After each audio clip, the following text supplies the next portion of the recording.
Hey there guys, I'm back to another video. Today I'm here showcasing my Blu-ray collection. It's a lot of movies, a lot of Blu-rays. So we're going to get through the normal movies, then we're going to do, I believe after that, anime, then superhero stuff like DC and Marvel. Then we're going to do Disney, then TV shows. So if I don't talk about a movie or a Blu-ray, I just haven't watched it. So, but I do have an opinion on not a majority, but at least half of them. All right, so... first one we got here is 500 Days of Summer. Haven't watched this in a while, but when I did watch it, it was a fun, sort of like cute little rom-com movie. This guy spends 500 days with a girl named Summer. So, yeah. And when I describe movies and talk about them, I like to be as vague as possible. And me talking about movies, I'm probably going to say I really liked it or I really didn't. So, 12 Years a Slave, 21 and 22 Jump Street, 50-50. I think Joseph Gordon-Levitt's character gets cancer, and we see him go through that. And I think the chances of him living are 50-50. So, yeah, and Seth Rogen's like his best friend. It's a very heartfelt sort of comedy. It has a lot of emotion in it, I will say that. More emotion than I really expected, I'm going to be honest. But yeah, I really, really dig this movie. So, there is that. A Christmas Story, A Quiet Place. I remember when this movie was coming out, when I was like going to the movies actively, I would see this trailer like all the time, and like the concept's cool. It's about how this like monster is out there and like you can't see it, but it can hear you like very well. Like you make the slightest sound, it will kill you. So that's the entire movie. You get to see John Krasinski, who also directed the movie and starred in it, along with his wife Emily Blunt, and how their characters survive in this post-apocalyptic sort of world where they have to be quiet pretty much 24/7. So, yeah, it's a very good movie, though. Very, very good. A Star is Born. I've seen this movie twice in theaters, but I bought it on Blu-ray just in case if I want to rewatch it or someone else wants to watch it and I have it. So, A Star is Born is about Bradley Cooper's character. He's like a rock star. He's very well-known, famous, and Lady Gaga's character. She's a struggling artist, is what I believe they describe it on the back of here. She's a struggling artist, and, they just happen to meet each other, and they form a relationship, bonds, things like that. She becomes successful off of him, or with the help of him, not off of him, but with the help. So, yeah, A Star is Born, also another very good movie. Alita Battle Angel. This is a movie that I am a little conflicted on. I personally like it. I know a lot of people have flaws with it and problems with it. I mean, like, it's a anime or like manga adaptation to live action, and I think that this one was done decently well. Not like super done well, but I thought that I had a good time with it. I liked what the story was telling, and the visuals and the action sequences and things like that.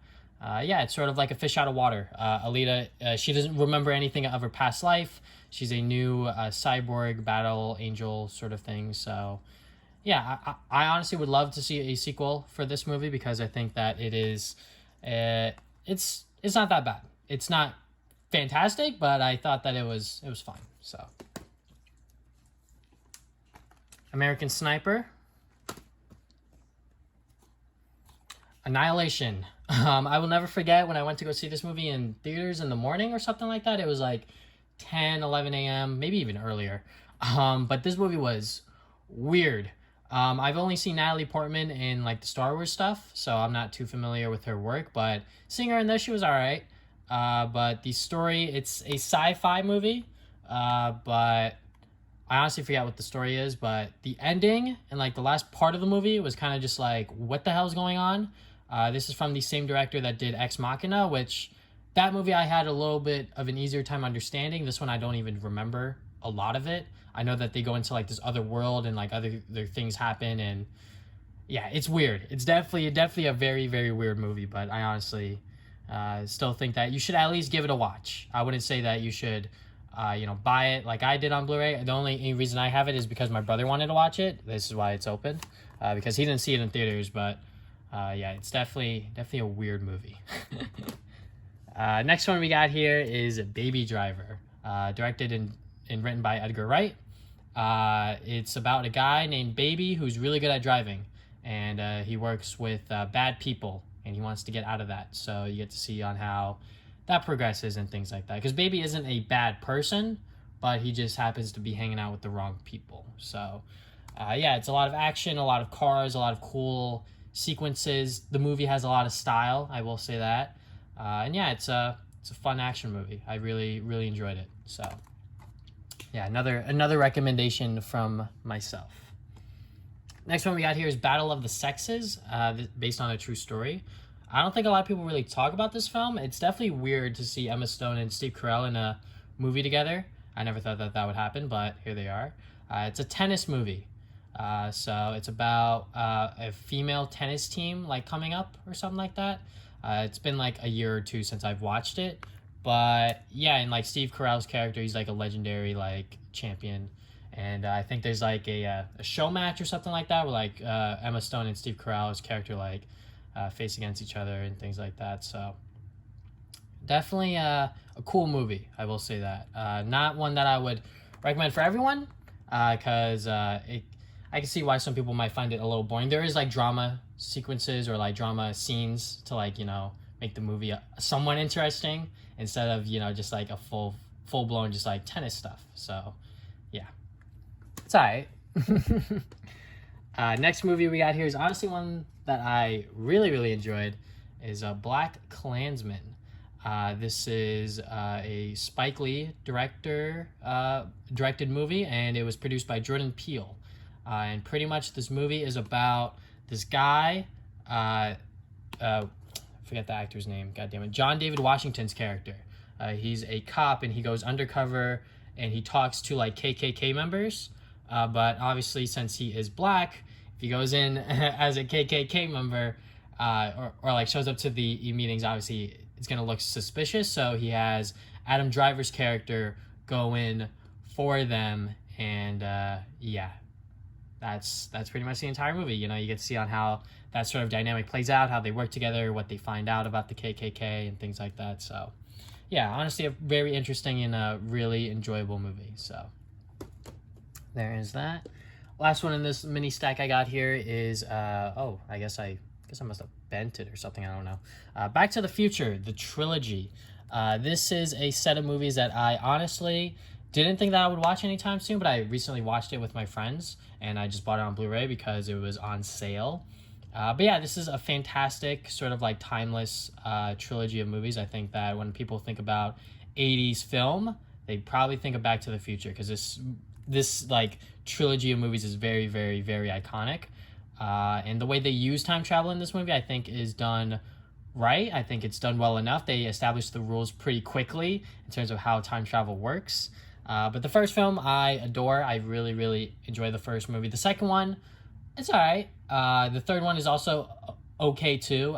Personally, in my opinion, I think that they slightly get worse as each one comes out, just because I think that the first one is just like a timeless classic. But I've only watched each of them once, so I've only seen each movie one time. So maybe my opinion will change over time, but definitely the first one left a really big impression on me, and I really, really enjoyed it. So there is that. Back to the Future. Okay, next movie we got here is Blade Runner 2049. This is a movie that I haven't seen yet, despite me opening it, because I was going to watch it one night, and then I was like, ooh, it's like really late, and the movie's like, how long is the movie? The movie's like 164 minutes, so that would be over 2 hours, 100%. So yeah, it's a pretty long film, but supposedly it has a lot of style, has a lot of cool sequences and things like that. So yeah, one day I will pop that baby in and watch it. Blockers. This is a comedy movie about parents blocking their children from getting late on prom night, I believe. It's very weird, very interesting, but entertaining nevertheless. Would I say I had a good time watching it? Yes. Would I recommend it? If you want like a really weird and cheesy comedy, sure. It has John Cena in it, so you already know this is it's gonna be a good time. So yeah, there's a lot of sex jokes and things like that. I mean, if you know what you're getting into, like, you should know what you're getting into. So that is Blockers. Parents just blocking their children from getting late on prom night. Booksmart. This is a coming of age story about two girls in their senior year of high school, and they got straight A's. And somehow the kids that didn't get straight A's or like work as hard as that they did, they're still going to like similar or like the same schools as they are. So they realize that like, wait, we should like try to have some fun before we go off to college. So it's about like this one night where they just like screw everything and they just like try to have like the best night of their life before they graduate high school. And yeah, I honestly really do like this movie. It has a lot of funny moments in it. It has a lot of heart. A genuine. I felt the friendship between these two characters, really, Amy and Molly. They definitely felt like actual friends, and the way that the movie goes about it through the night, very interesting. Definitely unexpected in some ways, but yeah, overall, I really, really enjoyed Booksmart. I think that I forget what's her name, Olivia Wilde, right? This is like her directorial debut or something like that. This is the first movie she's ever directed. But yeah, like I honestly really enjoyed this film. Coming of age stories are definitely my cup of tea. I will say that. Boyhood. I haven't seen this movie yet. Oh, whoops, hit the camera. Haven't seen this movie yet, but I know a lot of people say that it's really, really good. I know that they keep the same boy actor going into adulthood, so they actually film the movie over the span of like years or whatever, which is very interesting. I don't think a lot of films have done that, but definitely one day I have to sit down and actually watch this movie because I think that it's definitely an interesting film to just watch because the boy actor is the same person as they grow older, so the footage actually, ages with time as the movie actually goes about it. Bumblebee. This is a Transformers movie. I'm not even a Transformers fan, I'm going to be honest. But I watched it because I like Haley Steinfeld, and the trailers of it looked honestly pretty good. This is a fish out of water sort of movie. Bumblebee comes to Earth, and Haley Steinfeld befriends Bumblebee, and she has to like hide him and sort of like, be his friend. And you get to see that. And then John Cena is the villain, which is always super funny when he's on screen because it's goddamn John Cena, and he's trying to capture Bumblebee or whatever. He's working with the Decepticons, I believe. So, but yeah, I'm not a huge Transformers fan, but Bumblebee is honestly like a pretty fun movie. Even if you're not a Transformers fan, I would definitely recommend it. Next one we got here is Call Me by Your Name. This is an interesting film, just because some people think it's like Oscar bait, but honestly, it's a good movie. I'm gonna be honest. Timothy Chalamet, Armie Hammer. The movie is about Timothy Chalamet's character spending a summer in Italy in 1983, and he befriends Armie Hammer's character, and he is a scholar, a charming American scholar, and he is helping Elio's father, which is Timothy Chalamet's character, around the house, I guess, and they, become friends and things like that. So you're pretty much like a fly on the wall as you're watching this movie. Like literally you are watching Timothy Chalamet's characters, like how he spends this summer and what he does, throughout his days and things like that. So there's not like a climax or a falling action or things like that. Like this isn't, there's no like typical like plot structure. You're sort of just like watching things unfold. So, which is why there's like a lot of flies in the movie, I believe. You're sort of like one of those flies on the wall, just like watching them do their thing. So yeah, definitely a very, very good movie. I will say that. Next one we got here is Captain Underpants, the first epic movie. I read the books a lot when I was younger. I haven't watched it. I haven't watched this movie yet, so I'm definitely eager to see how that movie pans out. 'Cause supposedly it's actually not that bad. Next one we got here is Crazy Rich Asians. If you guys do not know, I am Asian. So this movie is awesome and fantastic. It's really nice seeing a movie with an all Asian cast and really stick to it. And the conflict and the drama within this movie is very interesting. I think that this would be categorized as like a romantic drama. I wouldn't say romantic comedy. There's definitely funny moments in the movie, I will say that. But I wouldn't say it's a full-blown rom-com because there are like serious moments in the movie and like serious topics that they really touch on within like Asian culture and things like that. So yeah, definitely. Oh, I guess is the rom-com we all needed. So it is a rom-com, but there are definitely like drama moments in there that I think really stuck out to me more compared to the comedy, in my opinion. So, but yeah, Crazy Rich Asians, it's a fantastic romance movie overall. So really enjoyed it. Next one we got here is Crazy Stupid Love. Haven't watched this in a couple years. So I'm not entirely sure what my opinion of it is, but it's definitely a weird and interesting rom-com movie, I think. It's definitely romance, obviously, with the love in the title. But the cast in here is kind of stacked. You know, you got goddamn Steve Carell, Emma Stone, what's his name, Ryan Gosling. So there's definitely a lot of, you know, notable people in the movie. But how it plays out in the ending of it, it's whatever. At the end of the day, because I've just watched like so many like rom-com and like romance movies at this point. Like that one's just like it's average to me. Creed. This is the spiritual successor to the Rocky movies, or should it? I shouldn't say spiritual successor. What I should be saying is the straight up like sequel series to Rocky. And Creed is about Apollo Creed's son going to Rocky and trying to get him trained to like fight and things like that. So I've never watched the Rocky movies. I still have yet to watch them, but honestly, Creed is such like a fun and cool like set of movies, like both of them. And Creed 1 is still like a classic in my opinion. Like it is just such a good movie that I could just like pop it in whenever and watch it and have a good time. So yeah. Now when it comes to Creed 2, however, Creed 2 is a little bit of a different case because obviously they already established who Apollo Creed's son is, Adonis Creed. So yeah, it's just about him trying to, you know, fight more and things like that. There's a time jump in this movie, and the plot element that they used to show how much time has passed was very interesting. I really like what they did with that. Not gonna spoil it, but yeah, overall, Creed 2, it was a fine Creed sequel. I don't think I need any more Creed movies in my opinion, but if they did make one more, I wouldn't mind it. But I think after that they should stop. But definitely Creed 2 is still a fun movie. So next one we got here is Django Unchained. This is a Quentin Tarantino film with Leonardo DiCaprio, Jamie Foxx, Samuel L. Jackson, and some other actors in here. But yeah, this is a movie that I've always wanted to see when I was younger because I would see it on like Adult Swim, like commercials, and I was like, that movie looks cool. So yeah, it is definitely a very cool and dope movie. I'm not exactly sure how I would describe this movie. There's definitely action. There's definitely some drama and things like that. But yeah, I'm not entirely sure how to like categorize this into like one box sort of thing. But yeah, it's definitely a very, very good movie. So if you haven't watched it yet, you should definitely give it a shot because I think that there are elements in here that are interesting to see play out. So it's me bullshitting there, if you couldn't tell. Drive with Ryan Gosling. Haven't watched it yet. Dunkirk, another movie that I have not seen yet, unfortunately. This is a Christopher Nolan film, and supposedly it's pretty good. I know some people aren't a huge fan of it, but I like the Batman Christopher Nolan films, and I've seen some of his other work, so I'd have to go and give that one a shot one of these days.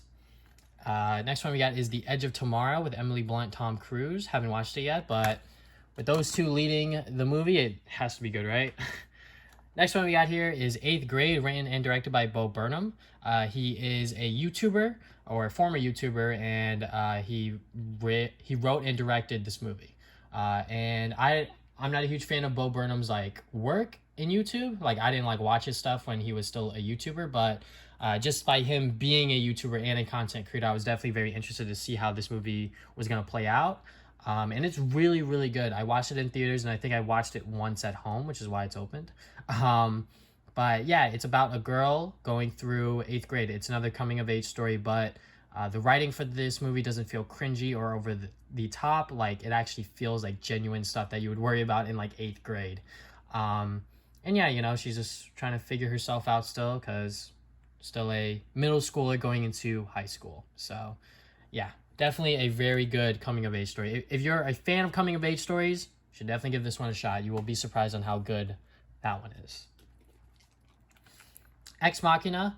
This is still sealed because I believe it was still on Amazon Video. It might still be on Amazon Video, but we just have it physically just in case if it ever goes off of the store. But Ex Machina, from what I can remember, it's about Oscar Isaac's character interacting with this like cyborg chick, and like she does some weird things. You know, she becomes like, you know, sentient. She starts having a mind of her own and things like that.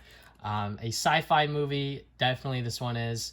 I'm not hugely into sci-fi movies in general, so but this one is definitely one worth watching at least once. Once again, just like Annihilation, you should definitely go and give this one a shot, in my opinion. So there is that one. 5 Feet Apart with Cole Sprouse and Haley Lou Richardson.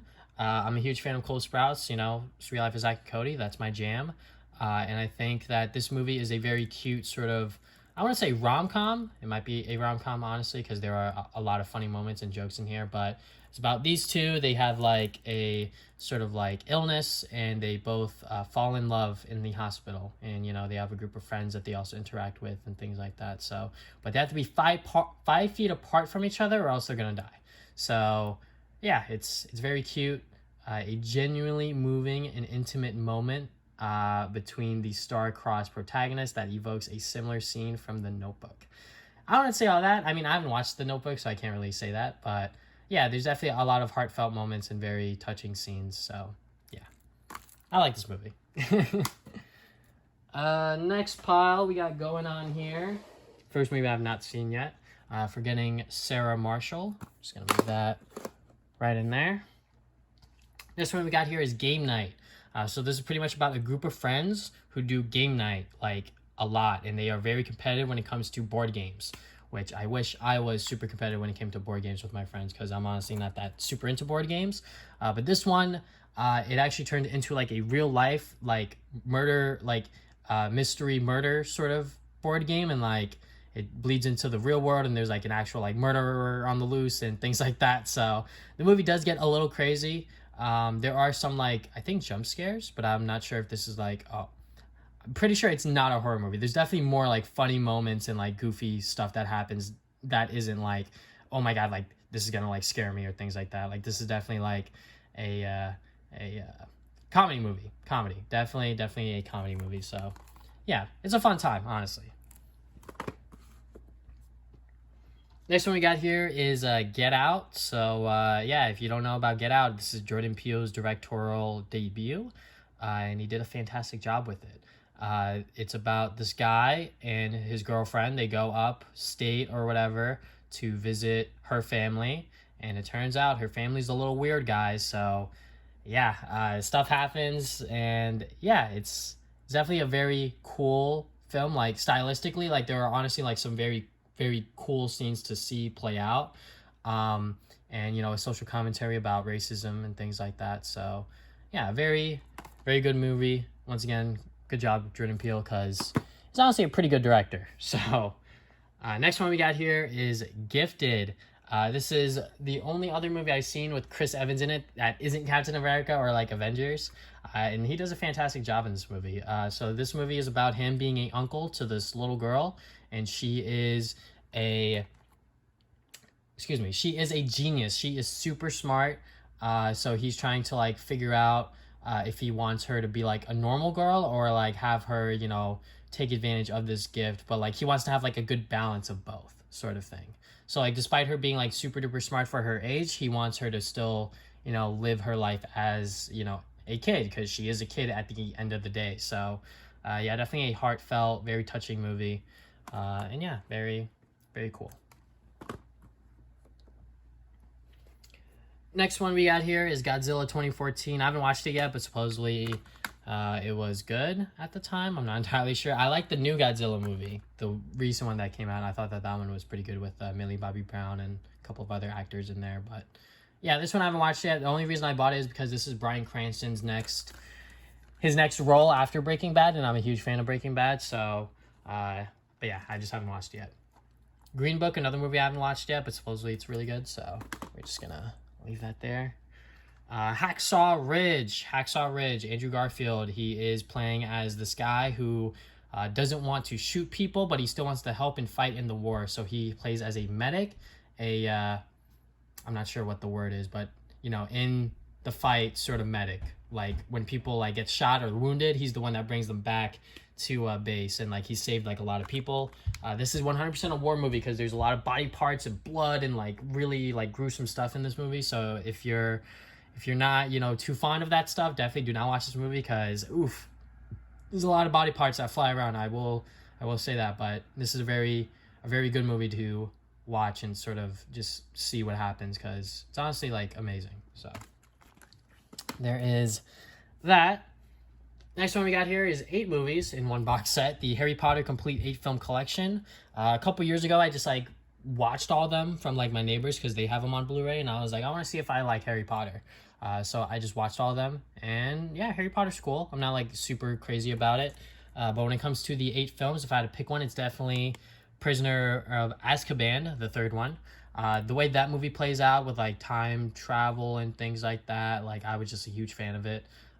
But the other films, you know, the first one I think is solid overall in terms of like setting up the world of Harry Potter and how it works.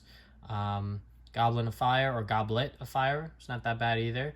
But the other ones I'm not like too, I guess like I don't remember them too fondly, but I had a good time watching them overall. So there is Harry Potter. Next one we got here is Hereditary. This is truly a horror film.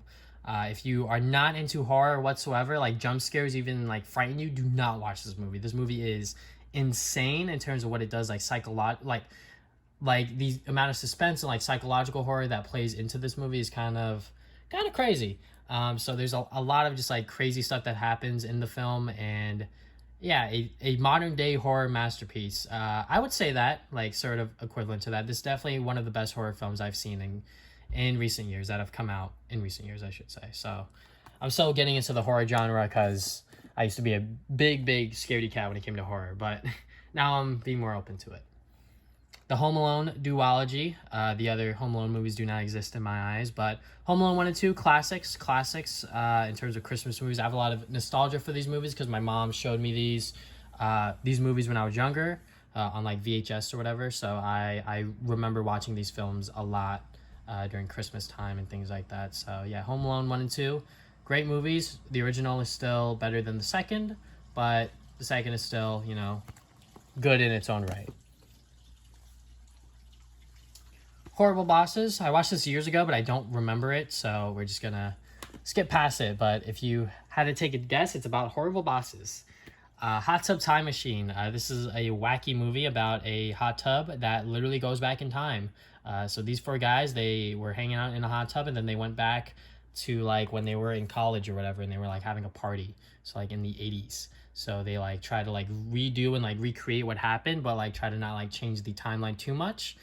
Some of them do decide to change certain things. Some of them don't. It's definitely a very interesting movie. It's definitely a comedy first, but yeah, there's a lot of crazy and weird stuff that happens. I will say that. Next film we got here is I, Tonya. This is a more recent film that came out, I believe 2018 or something like that. It is a figure skating movie with Margot Robbie, Sebastian Stan, and Allison Janney. And yeah, it's really good in terms of like telling like the story of like being a figure skater and trying to be like the best while having like these family issues and other things collide with that. So yeah, I honestly really enjoyed it in terms of like what it was trying to tell and like the overall like story of Tanya's life as a figure skater. So pretty good. Next movie we got here is Inception. With the lenticular sort of cover. But Inception, if you haven't watched it yet, it's about these guys who like go into dreams and then go further into dreams to like get info. So yeah, it's definitely a mind-melting sort of movie. Like you kind of have to watch it like at least twice to like fully understand what's going on.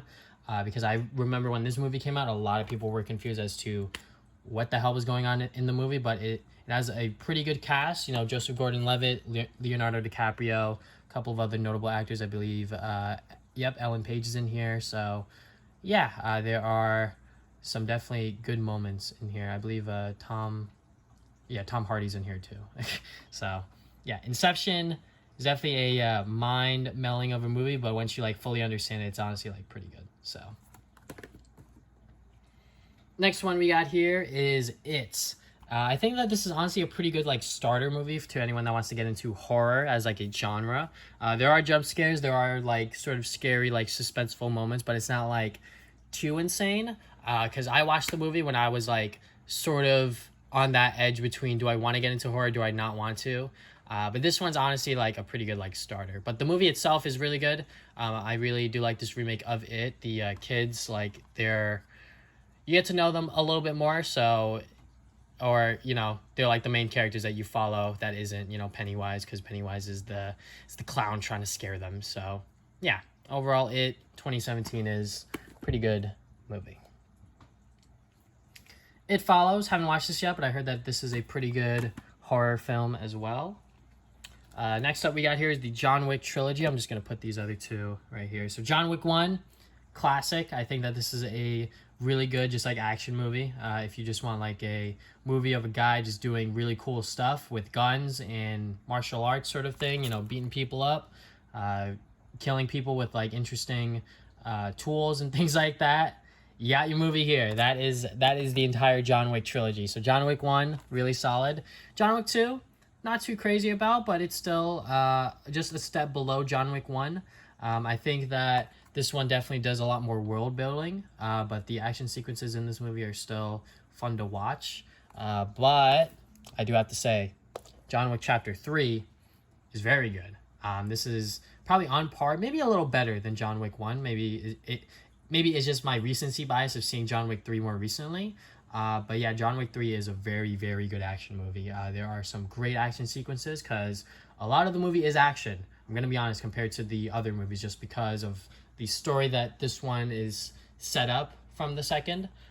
So yeah, there's a lot of cool action sequences. There's a lot of cool like motorcycle stuff, martial arts, things like that. So really, really good movie. So, and I think that they're going to make more. So can't wait to see what they do. Next up we got here is the Kick-Ass duology. So Kick-Ass 1, I think, is a classic from the 2010s. I was going to say 2000s, but it came out in 2010. And this movie definitely resonates with that era of films. Definitely has that sort of 2010 sort of look. But yeah, I really like this movie. It's definitely one of the first like rated R superhero films that came out before superhero movies were even like super cool, I would say. But yeah, Kick-Ass, I really like this film. Definitely a fun superhero movie. But Kick-Ass 2, there's a lot more like high school drama and things like that, sort of like a coming of age sort of part of the story because of Hit Girl and her story arc within this film, which I didn't mind. I honestly sort of dug it. I wasn't like too against it, but yeah, there's not as much like sort of like cool superhero things and whatnot, but I still liked it. I know that there was like a huge controversy when the movie was first coming out because of how like violent it was and things like that, and like Jim Carrey, he's in the movie but he was like against the movie or whatever, because I don't know, I guess that's what his agent told him or whatever. But yeah, Kick-Ass, I wish we got more films, but it's probably not going to happen anytime soon, unfortunately.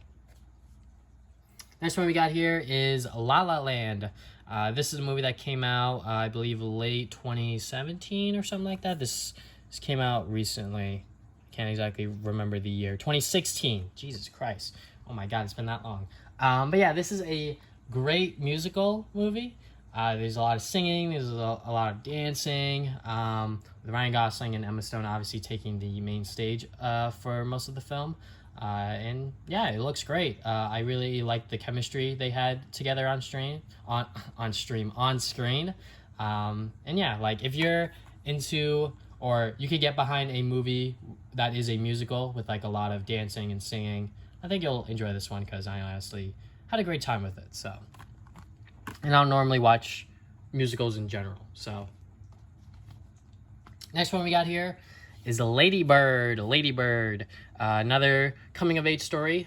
This is a coming of age story about a girl in her senior year of high school, I believe, and I think she goes to like a Catholic private school or something like that. So she's still trying to like figure things out within herself and her relationship with her mom and things like that.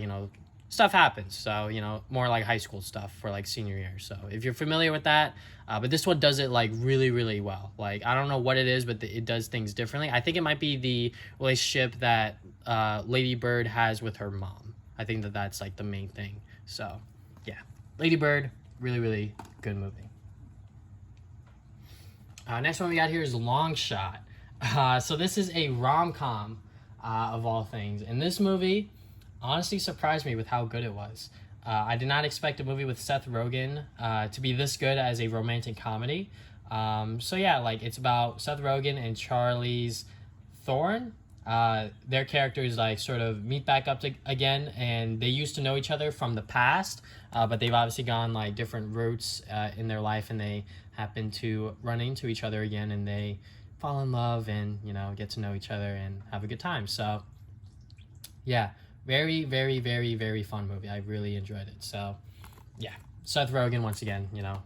Whenever it comes to comedy, that guy knows what to do. So next one we got here is Looper. This is a very interesting movie. They have to set up a lot of stuff to for you to get invested in it, I guess. So yeah, Joseph Gordon-Levitt, he's playing the present self of his character. Then Bruce Willis is playing his future self, the future version of Joseph Gordon-Levitt's character. And yeah, so time travel stuff. If that sounds interesting to you, you should probably give this movie a shot. There's definitely some things that happen in this movie that I was like, what is going on? I have no idea what's happening. But yeah, it's definitely interesting. So if you're into it, you're into it. It's honestly a kind of an old movie at this point. Next one we got here is Love, Simon. This is another coming of age story, but it's about a guy trying to figure out if he's gay or not. I think he always knew that he was gay, but he's trying to accept it and try to figure it out still. So yeah, it's definitely awkward moments in the movie, and there are some heartfelt moments in the movie as well. This is a really, really good coming of age story. And I've watched it multiple times. I watched it on my way to Florida, I believe, on the plane ride there. No audio, just subtitles, just watching it. Because I know what happens. I've watched the movie in theaters and at home. And yeah, I really, really do like this movie because it does this whole thing with he has a pen pal throughout the movie. And you have to try to figure out who is the pen pal that he's talking to. And yeah, it's a very good movie. So... Moving on from that, we get into Mean Girls. Haven't watched this, unfortunately, so I can't really talk about it. Mission Impossible Protocol and Mission Impossible Fallout. I definitely want to watch Fallout, but Ghost Protocol I heard is also a pretty good action movie, but I just haven't watched either of these, unfortunately, because I wanted to watch Fallout, but that was when Movie Pass was having issues, so... yeah, I just didn't want to go see it in theaters and pay for it. I wanted to do it with my Movie Pass subscription before they died out. But Molly's Game.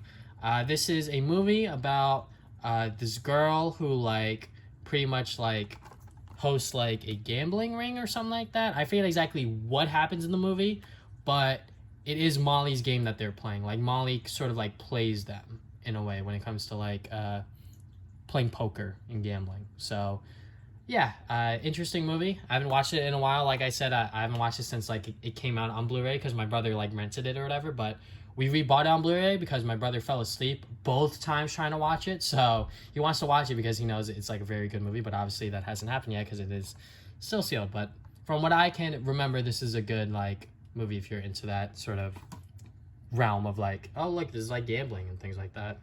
All right, next movie we got here is Moonlight. So this is a drama, I would say, but you get to see this boy grow up and see how the neighborhood he was in and his life experiences shape him to be the adult that he is at the end. And there are some interesting things that they do with the characters throughout the film. But yeah, I really, really liked it.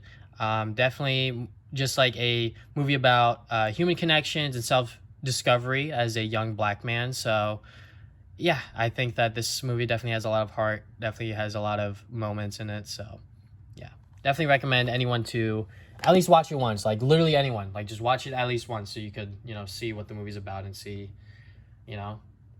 what the director made. So Neighbors, haven't watched this, but it has Seth Rogen in it, so it has to be funny, right? We got Pacific Rim. Great mech movie. If you want to see robots battling monsters, that's pretty much Pacific Rim. Outside of that, I don't remember much of the story. Pacific Rim Uprising is the sequel. It's not as good. I haven't watched it yet. It's still sealed, but definitely gonna pop that in one day, and hopefully it's not as bad as people say it is. Next one we got here is Paddington 2. As you see, I do not have Paddington 1, so when I get Paddington 1 on Blu-ray, I will watch Paddington 2. Paper Towns. This is another coming-of-age story It's based on a book from the author of The Fault in Our Stars. So yeah, it's definitely an interesting coming of age story. I will say that. Um, but yeah, I think they were in like their senior year of high school or something like that. It's pretty much like Nate Wolf's character trying to like chase this girl, and like this girl's like being like very like mysterious and like out there. But I think they both like each other or something like that. I don't remember fully, but the movie's a little weird, and like it's not the best coming of age story. I will say that. Like there's definitely better ones out there. So, but yeah, Paper Towns. It's alright. It's not. I mean, it can be bad at times, I'm going to be honest, but it's not like terrible, terrible. Next movie we got here is Parasite. This is a movie that I saw in theaters the day of the awards, of the Academy Awards, whichever one it was, the Globes, whatever, I don't even know. And I was like, wow, that movie was great. It was fantastic. You know, as a Asian American myself, I was like, wow, this is a great like Asian foreign film. And then, you know, later that night it won like everything: best film, best foreign film, best, you know, a lot of things. So yeah, and the movie honestly deserves all the hype it gets. It is such a good film about just like this family and their sort of world and how they're struggling. And then, you know, they do things to sort of get themselves in a better spot. And you see how that all plays out and things like that. You have to read subtitles, which might be a problem for some people. Personally, it's not a problem for me because I watch anime, so reading subtitles is not a big deal. Also, it's just reading when you're like watching a movie, which might be a little jarring for some people, but just get used to it. It's honestly a super, super good film, and I think is worth watching for anyone. Like this is a family that I think is worth seeing. It's about family. It's about you know, and also some crazy stuff happens. So yeah, Parasite, very, very good. And the title Parasite plays into the movie. Once you watch it, you probably know what I'm talking about. Next one we got here is Paul. I've always seen the commercial for this when it was, you know, in theaters or whatever. So I was like, I wanted to see this. I saw it on Blu-ray at like a used like Blu-ray store, and I was like, let me just buy it. So I haven't watched it yet, unfortunately, but it's probably a comedy. That's just the vibe I got, and probably is. You know, it has Seth Rogen in it as the alien. Next one we got here is Detective Pikachu, or Pokemon Detective Pikachu. Ryan Reynolds as Pikachu is surprisingly like really good, and it plays into the movie and as to why he is Ryan Reynolds. So yeah, definitely a very good like video game movie. I think that it played somewhat faithful to the Pokemon games, just like, you know, not being like too far out there, not being too like sort of on the nose about it. Like they weren't too subtle about it. Like there are literal just like Pokemon walking around, but you know, the CG Pokemon could freak out some people. Gotta be honest, I wish that they just did like 2D animation and just have like 2D Pokemon just running around, which would have been more expensive and things like that. Maybe not. I'm not entirely sure how 3D animation and 2D animation works in terms of budget, but I just prefer seeing, you know, if it's something that originated in like 2D, you know, when it jumps to 3D, I wouldn't mind just seeing it in 2D with like real life people interact with them. But that's just me, but that's just my little rant. It's a good movie. That's all I gotta say. Power Rangers, the sort of reboot movie. This is not bad. I think that it is definitely more of a coming of age story than like a Power Rangers movie, because the Power Ranger stuff happens like towards the end, which probably pissed off a lot of kids and maybe some parents and some fans alike. But personally, I didn't mind it. They were just trying to establish the Rangers and who they were and how they would act as a team. Because if they just, you know, jumped in there and they were suddenly just like the best team on earth, like that just wouldn't make sense, and then we wouldn't have a movie, I would say. But yeah, I wouldn't mind a sequel because they definitely set up a sequel.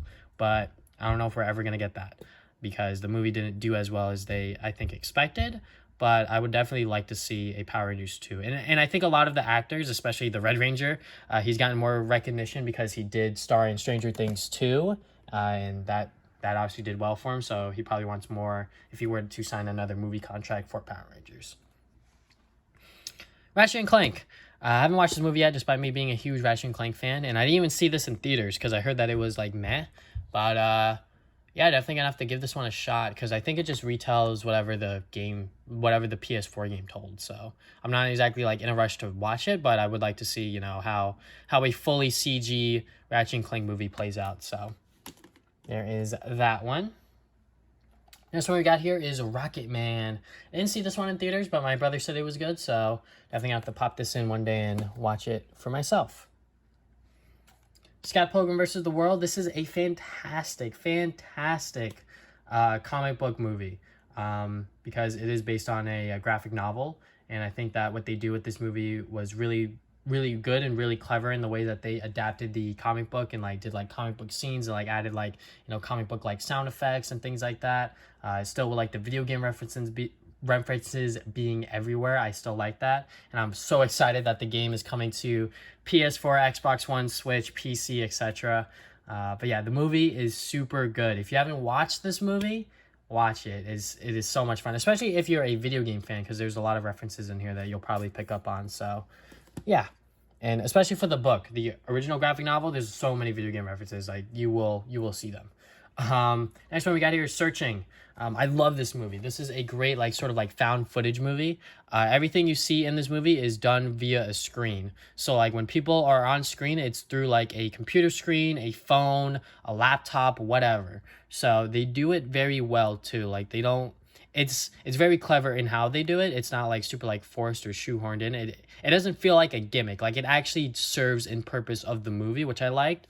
But yeah, like Searching, it's about this guy trying to find his 16-year-old daughter who has gone missing, and he works with the police, and, he tries to figure things out for himself, go through his daughter's laptop and sort of like try to talk to kids at school. But yeah, he's just trying to find his daughter, and I like the movie. It's very, very, very good in what it does. The slipcover is sort of messing with the plastic on here, but whatever. Next movie we got here is Sicario. Haven't watched it yet, but Emily Blunt, Josh Brolin. It's a stacked cast there already. Next up, we got is Skyfall, 007.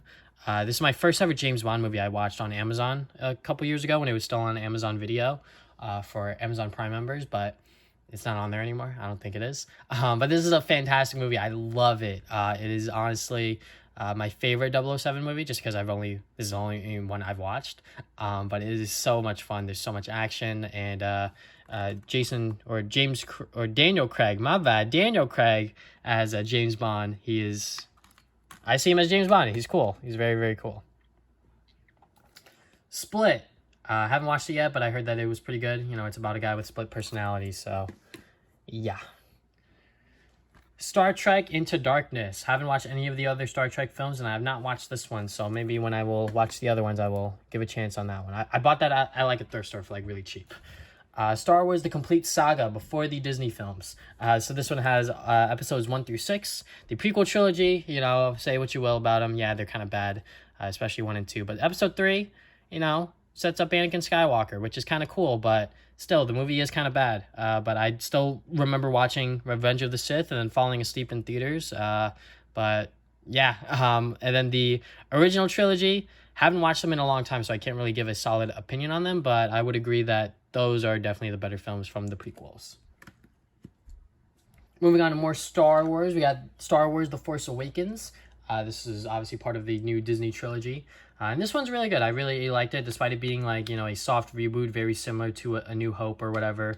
I honestly really liked the film, what it was setting up with Rey, what it was setting up with Finn, and, Han Solo's in it, and Kylo Ren. So I really do like this first film in this new Disney trilogy.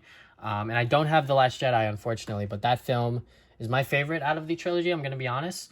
The things that they do in that film are obviously different from other Star Wars films, but I really appreciated that. The Canto Bight stuff obviously sucks, but I think that everything else with Luke Skywalker and Rey and Poe and like him trying to sort of deal with his problem, I thought that was all like very, very good. I really like The Last Jedi, if you couldn't tell. And then I have The Rise of Skywalker. I own The Rise of Skywalker and not The Last Jedi because this one was on sale for 4K.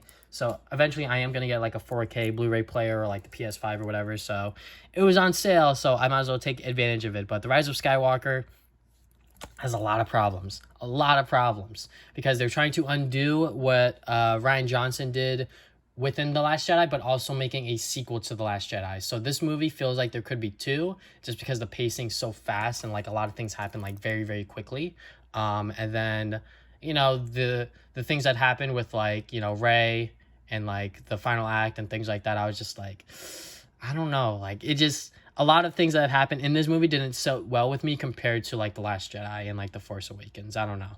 Like they just started doing random stuff. I don't know. Like like it was very clear that Disney did not have a plan for this new trilogy, which I think they probably should have if they were going to do, this new trilogy properly. They should have just gave it to whichever director wanted to do a new Star Wars film part of this trilogy, and they just sort of went with it because news came out that Rey's lineage and like who her parents are definitely changed multiple times while even filming this movie. So that's definitely a worrying sign.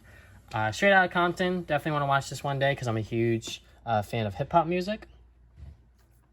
Superbad, a coming-of-age comedy about two best friends in high school once again. I believe senior year. I think that's a very common thing when it comes to coming-of-age stories in high school. They're probably in senior year. But yeah, this one's from like the early 2000s. 2007 or like mid-2000s, I guess. But yeah, it definitely has not aged well in terms of the jokes, in my opinion. There's definitely some jokes that I'm just like, ooh, that felt kind of cringe. I don't know. There's definitely some jokes that I was just like, yeah, that's definitely early or mid 2000s humor. But still, it's a fun coming of age story about, raunchy humor and, guys being guys. You know them. Dudes.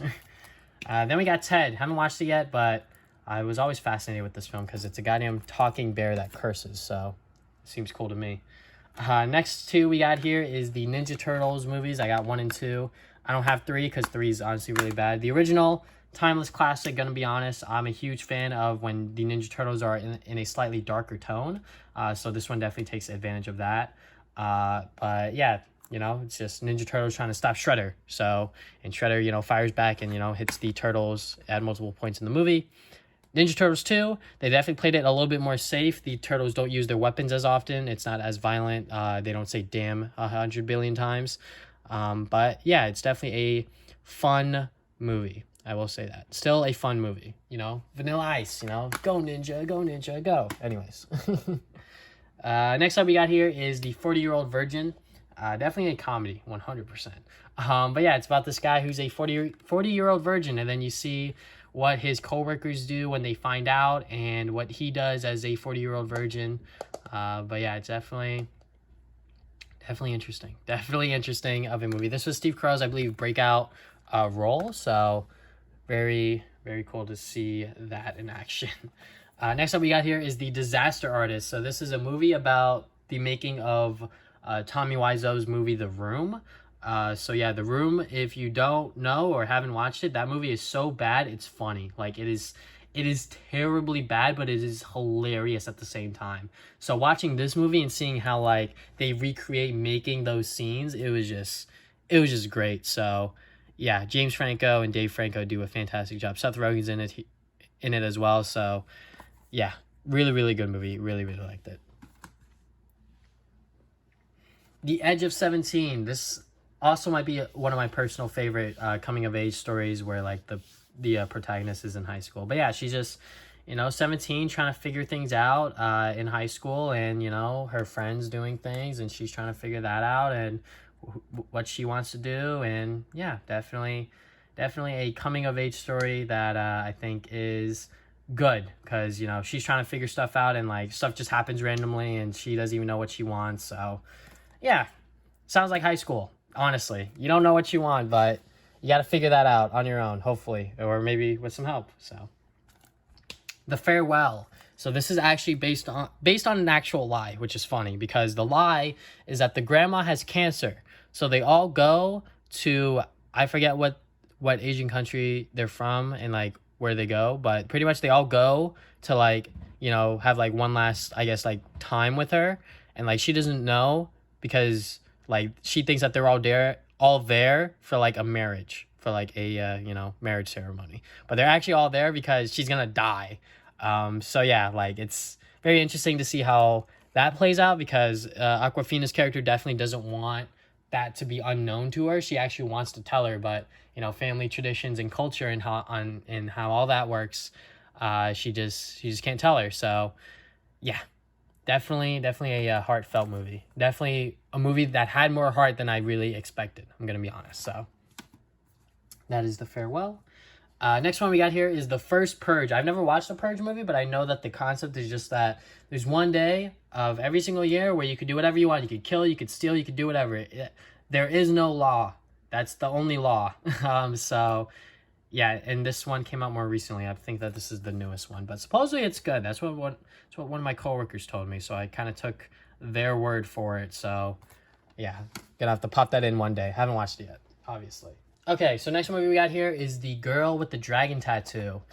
This is sort of a investigative sort of mystery movie. Daniel Craig's character is trying to figure out of a unsolved 40-year-old mystery. So yeah, that happens, and then there's the girl with the dragon tattoo, and you see what she's doing and things like that, how her character sort of does things. But yeah, there are definitely some scenes in the movie that are just like, oh my god, I can't believe they show that on screen. Like, that was kind of like crazy. Definitely some like, ew, like I can't believe I just watched that sort of scene. But yeah, it's a good movie. I honestly really, really liked it in the end. So yeah. Next up we got here is The Hangover. It's about a movie where these guys, they get blackout drunk and then they wake up and they don't even know where the hell they are or what happened last night because of the hangover. So yeah, that's as much as I know about it. I have not watched the original. I've watched the second one in theaters, and that one was funny. That one was kind of crazy in terms of what the hell happened in that movie. But moving on, The Hate U Give. I watched this movie on one of the streaming services. I forget which one, but I watched it on one of on there. So I didn't like open the Blu-ray. But The Hate U Give. This is a good movie about police brutality against people of color. So you get to see on how that plays out and how that develops as the main characters sort of try to fight back in, police brutality, because that shit is terrible. So yeah, and I think the movie does a pretty good job sort of like portraying like how that impacted her and how that impacted like her family and her circle in her town. So yeah. Next one we got here is The Hitman's Bodyguard. Haven't watched it yet. Samuel L. Jackson, Ryan Reynolds. Has to be hilarious, right? Big action and big laughs, as the quote said on the bottom. The Lego Movie. This is a very good kids animation movie, even for adults to watch, because this one has a lot of heart. And when you get to the end, you're probably going to be like, wow, I can't believe I just watched a kids movie that had that message in it. So yeah, it's a very good kids movie with Lego pieces moving around. So and then the sequel, Lego Movie 2, the second part, it's all right, I think that it's kind of hard to top the first one because the first one had, like, no expectations. Like, no one thought that the movie was going to be as good as it was. So now they have that expectation already, so they had to try to one-up themselves or at least stay on par, which I think they slightly missed the bar, maybe just, like, one step below it. I think that it's still a fine like kids movie, but I think for me as a adult, I just wasn't able to connect with it as much as I wish I could have. But Lego Movie 1, definitely super duper good. Next movie we got here is The Nice Guys, Private Dicks. This is a fantastic buddy cop movie. It's so funny and hilarious, and the action, when it's there, it's nice to watch. But definitely the dynamic duo of Ryan Gosling and Russell Crowe, I really, really, really like them as the comedic duo, as it says from the CBS Guys quote. But yeah, very, very, very fun movie. Highly recommend a lot of people to watch that, because I don't think a lot of people have watched that, to be honest. So The Shape of Water. If you need a pretty bold like summary of it, it's about a girl falling in love with a fish. That's pretty much it. But the girl is, she can't speak, so she's mute. So you get to see on how she lives her life and how her connection with the fish man sort of like forms and things like that. So yeah, it's a love story. It's a unique love story. So yeah, that's all I can really say. The Social Network, you get to see a Hollywood depiction of how the Facebook came to life and the aftermath of when Facebook became popular with like all of the suing and the lawsuits and things like that. So yeah, you get to see Mark Zuckerberg's rise to being the guy known as the guy who created Facebook, pretty much. So yeah, and I think that this movie has a lot of style. Definitely made Mark Zuckerberg look a lot cooler than he actually was. Justin Timberlake's in the movie, Andrew Garfield's in the movie. So yeah, I honestly really, really enjoyed this film. Honestly, so definitely one of the better films that came out that year. I think it was like 2009 or something. I can't exactly remember, but Social Network, very good film. The Upside, based on a true story. I haven't watched it yet. The Wolf of Wall Street. This is actually a movie I have watched just because a lot of people said that it was super duper good and has Leonardo DiCaprio in it, and it's a Martin Scorsese film. So I was like, all right, this has to be good, right? And it is. It is super, super duper good. I really enjoyed it. I had no idea what this movie was about going in, but if I were to tell you, a couple years after I've watched it the first time, and I haven't watched it since, that's about this guy who becomes a stockbroker, and he gets really, really good at it. So much so that he just becomes like rich and famous off of it, or like not famous, but he just becomes rich off of it. Like he is disgustingly rich. So yeah, and you get to see him, live his lavish life and things like that. So yeah, very, very, very cool. Really like this movie. This is the end. I think my brother rented this movie and then he wanted to buy it on Blu-ray afterwards because he didn't know if it was going to be good or not. And in my opinion, it's alright. It's a fun, sort of end of the world comedy movie. Yeah, that's pretty much the entire angle of the film. The world's ending, so they just, use that. So you get to see on how these actors play it out. So 3 Billboards Outside Ebbing, Missouri. It's about this mom who is still trying to find her daughter. I don't know if she was killed or missing. It's one of the two, but she's gone. And she's trying to like have the police like do their job and like actually like try to find her killer or where she went. But yeah, it is a dark comedic drama as it is described on the back, and she uses 3 billboards to sort of convey a message to the police that like she wants them to actually do something and not just do nothing all day. So yeah, a very moving movie and a very powerful one, drama and all. So yeah, I enjoyed it. Really, really, really good. Next movie we got here is Tully. I honestly missed this one in theaters, but if you want to go and give this one a shot, because I think it's about being a mom. So I wonder how they portray that, because I think that is interesting. Upgrade, pretty much a better version of Venom, supposedly. Haven't watched it yet myself, but that is what I have been told. It is a Venom movie, but if they did it R-rated, and it was just much better. So, not sure if that's true yet, but I'll find out eventually. All right, next movie we have here is Jordan Peele's second directorial movie, Us. This movie's about this family that goes on like a summer vacation, and then like these clones of themselves like come out, and like it goes deeper than that because like these clones and things like that. Yeah, I'm not going to say much outside of that, but yeah, there's clones of themselves and they have to kill the clones. So yeah, it's a very interesting horror movie. I would say it's borderline horror. I wouldn't say it's straight up like scary or like psychological horror, but there's like weird and like interesting things that happened in here that's like kind of creepy.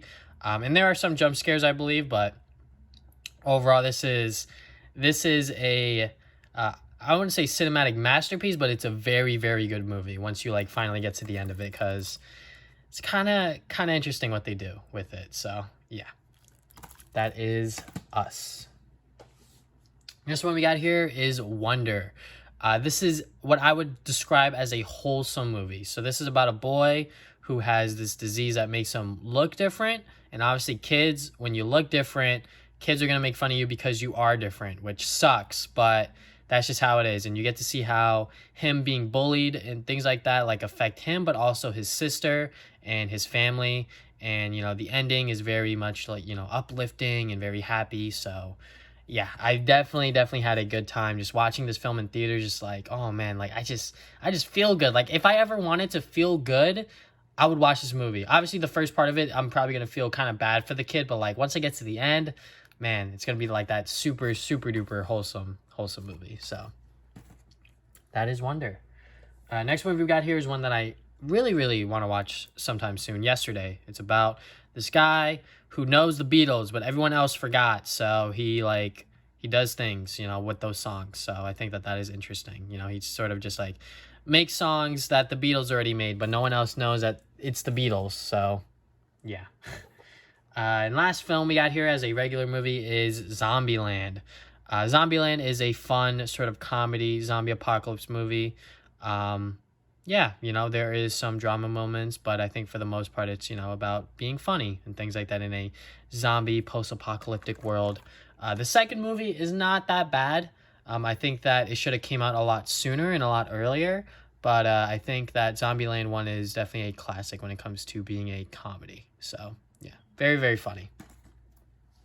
All right, next we're going to get into the anime Blu-rays I have.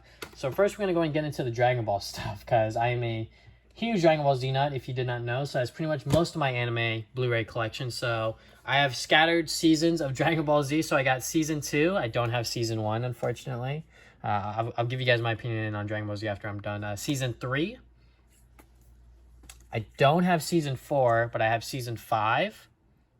Missing season 6. But I got the rest. So I got season 7. I got season 8 and 9. So, yeah, and they, like, make a picture when you put them together. So, yeah, Dragon Ball Z has always been a childhood favorite of mine. I really do like the show, the characters, but I definitely need to get the rest of the season, so I have the full collection so I can rewatch it one day whenever I want to. But yeah, I think if you want to watch Dragon Ball Z these days, I would definitely recommend Kai, because I think Kai does a much better job just like telling you the Dragon Ball Z story, like what it is, without all of like the super unnecessary filler. So, but yeah, Dragon Ball Z, one of my favorite shows of all time. Then we have the Dragon Ball Z double feature, History of Trunks and Bardock, the son or the father of Goku, I should say. Yeah, this is like a double special sort of thing. I am a huge fan of Trunks. So this History of Trunks movie is my favorite. I love it. You know, just seeing what future Trunks went through before he came to the main timeline to tell Goku about the androids was very cool. I really did like watching that sort of thing unfold. And then, you know, Bardock, you know, him being the father of Goku and seeing how that all played out before Frieza blew up Planet Vegeta and all that stuff. But yeah, definitely the History of Trunks is a really good Dragon Ball Z movie / special, whatever you want to call it. So yeah, highly recommend it to anyone that has not watched it. As a Dragon Ball Z fan, you should definitely give it a shot. Then we have 2 Dragon Ball Z movies here that tie into Super. Dragon Ball Z Battle of Gods and Resurrection F. So Battle of Gods, it feels more like a Dragon Ball movie because there's more like, you know, like funny interaction moments in there as opposed to action. But the action in here is not that bad.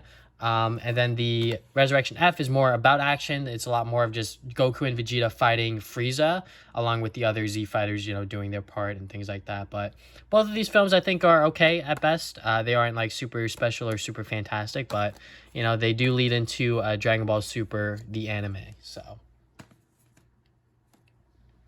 then the last Dragon Ball Z thing I have here is obviously Dragon Ball Super Broly. This is my favorite Dragon Ball Z movie by far, or Dragon Ball movie anyways.